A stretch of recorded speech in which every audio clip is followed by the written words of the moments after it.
Ne vous laissez pas enrôler dans une croisade contre l'islam. Ne vous laissez pas enrôler dans une croisade contre l'islam.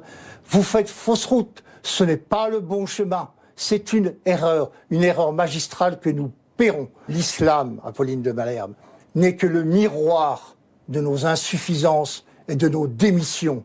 L'islam nous renvoie à l'image de notre déclin et, j'ose le mot, de notre décadence. C'est ça qui nous est insupportable. Le voile pour les femmes ? Ben écoutez, c'est ce que j'ai écrit dans un entretien à Valeurs Actuelles cette semaine. J'ai plus de respect pour une femme voilée que pour une Lolita en string de 13 ans. Ouais, j'ai plus de respect. J'ai plus de respect pour un musulman qui fait sa prière 5 fois par jour que pour les bobos écolos à trottinette. Je considère que, en humanité, ce ne sont pas des êtres inférieurs. J'ai même plutôt tendance à considérer qu'ils sont supérieurs. Voilà. Ce que nous avons perdu est plus important que ce que nous avons gagné. Nous avons gagné quoi? Du confort. Des progrès techniques, de l'espérance de vie. Quelle vie? Qu'est-ce qu'il y a dans cette vie plus longue? Est-ce qu'elle est plus riche que les vies courtes? Je n'en suis pas sûr. Nous avons gagné tout cela, qui relève de la technique. Ce que nous avons perdu relève de la convivialité, de l'humanité. L'entraide, la solidarité, la joie de vivre, la gaieté, la légèreté, la pudeur. Toutes sortes de choses qui faisaient l'homme et la femme ancienne. Vous voyez, je suis inclusif. Tout cela s'est évaporé, s'est dilapidé. Et ce sont des valeurs affectives, des valeurs qui ressortent au plus profond de l'humanité et qui sont infiniment supérieures que le fait d'avoir un iPhone avec des fonctions dont personnellement moi je ne me sers pas des 3 quarts d'entre elles. Je vous disais, le vrai grand remplacement, c'est celui de l'homme par les post-humains. C'est celui qui a tout permis. Il faut comprendre ça. Si on ne comprend pas ça, on ne comprend rien de ce qui s'est passé depuis 40 ans. Je dis à mes amis de droite, il m'en reste encore beaucoup. Ne vous laissez pas enrôler dans une croisade contre l'islam. Ne vous laissez pas enrôler dans une croisade contre l'islam. Vous faites fausse route. Ce n'est pas le bon chemin. C'est une erreur magistrale que nous paierons. Le problème, ce n'est pas tant l'islam que l'immigration. Il ne faut pas se tromper dans l'analyse. Ceux qui font l'analyse inverse, qui mettent la question de l'islam avant le problème de l'immigration, se trompent. Et ils seront responsables des grands malheurs qui pourraient arriver à la France dans les années qui viennent. L'islam, Apolline de Malherbe, n'est que le miroir de nos insuffisances et de nos démissions. L'islam nous renvoie à l'image de notre déclin et, j'ose le mot, de notre décadence. C'est ça qui nous est insupportable.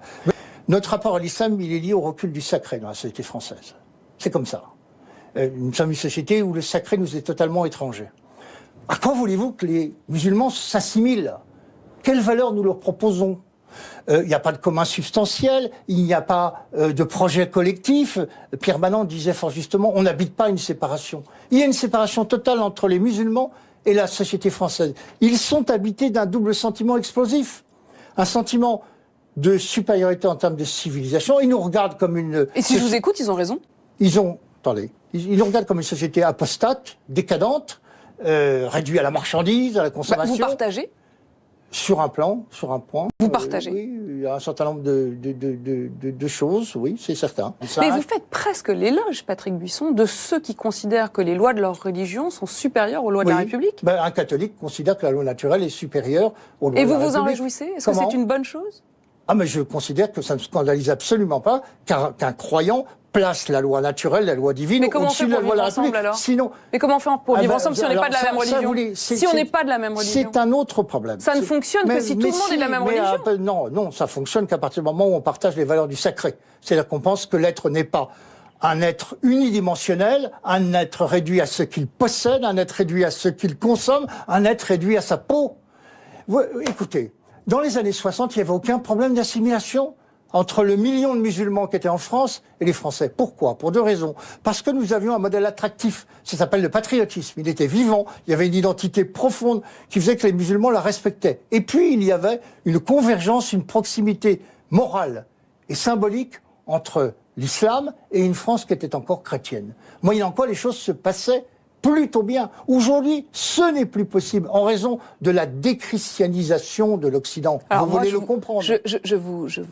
C'est-à-dire, je voudrais vous poser dans les grandes religions monothéistes, il y a un tronc commun que l'on partage. C'est le sens du sacré. C'est de savoir que l'homme est un animal sacré. Le fond religieux, anthropologique, consubstantiel à l'homme. Est-ce que vous avez le sentiment qu'aujourd'hui les musulmans en France sont victimes d'une forme de cabale ou de stigmatisation? Non, d'incompréhension.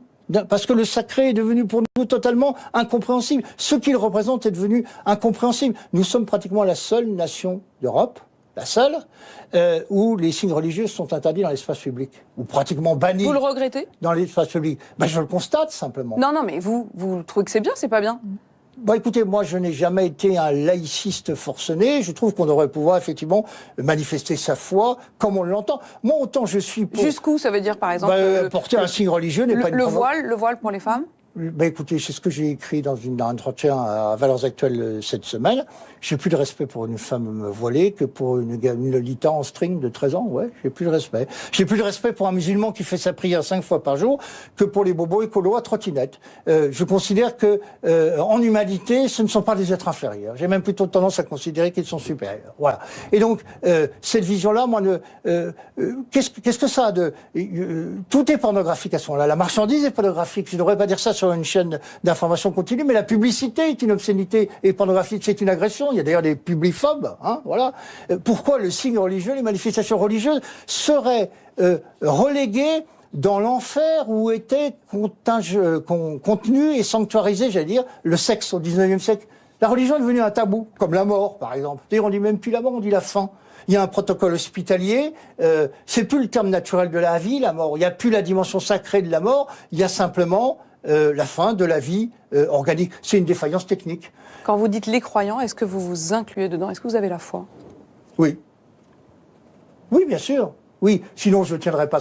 La foi, qui est une foi très imparfaite, qui est une foi... vous savez, c'est Bernanos qui disait, la foi, c'est 59 minutes de doute et 1 minute de transcendance, quoi. 1 minute où vous dites, il y a quelqu'un. Mais il y a 59 minutes de doute et il faut vivre avec le doute. Je vais vous donner un exemple. Le 19 mai 1940, les Allemands sont aux portes de Paris. Qu'est-ce que fait le dernier gouvernement français de Paul Reynaud, qui comprenait beaucoup d'athées, de libres penseurs? Ils vont tous à Notre-Dame de Paris pour aller implorer la protection divine contre l'envahisseur allemand. Ils auraient bien fait d'armer la France pendant les années où ils étaient au pouvoir, c'était une idée plus judicieuse. Ils vont tous à Notre-Dame de Paris. Et là, face au nouvel envahisseur, la petite bête là, la bestiole, le coronavirus, on ferme les églises. On interdit les célébrations publiques. Je dis, Macron... Bon, votre comparaison est un petit peu grossière quand même. Pourquoi? Parce que franchement, c'est absolument pas pour les mêmes raisons. Là, on ferme les églises parce que c'est pour des raisons sanitaires. On ferme tous les lieux de rassemblement. Mais attendez. Pas les églises plus que les... On ferme aussi les lieux de concert. Non. On ferme aussi les discothèques. Mais alors, je vais vous montrer, Apolline de Malade, que vous vous trompez. Vous vous trompez parce qu'effectivement, on a suspendu la liberté de culte en France à ce moment-là. Et on n'a pas suspendu la liberté de manifestation. C'est-à-dire qu'on a mis la liberté de manifestation au-dessus. Mais alors, vous pouvez dire des messes en plein air, au-dessus de la liberté de culte. Je vous sais plus intelligent que de jouer avec ça. C'est la question du plein air et des lieux fermés. C'est un événement important dans l'histoire de France.